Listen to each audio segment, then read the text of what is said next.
ఓం నమ శివాయ శ్రీమాత్రే నమః. హర హర మహాదేవ. అందరికీ స్కంద షష్ఠి మరియు కార్తీక సోమవారం శుభాకాంక్షలు. షష్ఠి అంటేనే సుబ్రహ్మణ్య స్వామి ఆరాధనకు పెట్టింది పేరు. ఈ రోజున ఎవరైతే సంతాన ప్రాప్తి కోసం ఎదురు చూస్తున్నారో వారు తప్పకుండా సుబ్రహ్మణ్య ఆరాధన చేయడం ద్వారా సంతాన ప్రాప్తి కలుగుతుందని చెప్తారు. అలాగే కార్తీక మాసం సోమవారం అంటేనే స్వామివారికి ఎంతో ప్రీతికరమైన రోజు. ఈ రోజున స్వామివారిని ఆరాధన చేయడం, స్వామివారిని అభిషేకించడం, స్వామివారికి నారికేల దీపాలు వెలిగించడం లేదా ఉసిరి దీపాలు వెలిగించడం ద్వారా స్వామివారి యొక్క అనుగ్రహాన్ని మనం పొందవచ్చు. అలాగే స్వామివారికి ప్రదోష వేళ అంటే ఎంతో ప్రీతికరమైంది.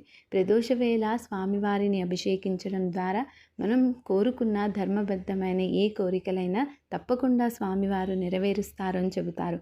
అందరికీ ఆ పరమేశ్వరుడి దివ్య అనుగ్రహం కలగాలని కోరుకుంటూ ఓం నమ శివాయ శ్రీమాత్రే నమః.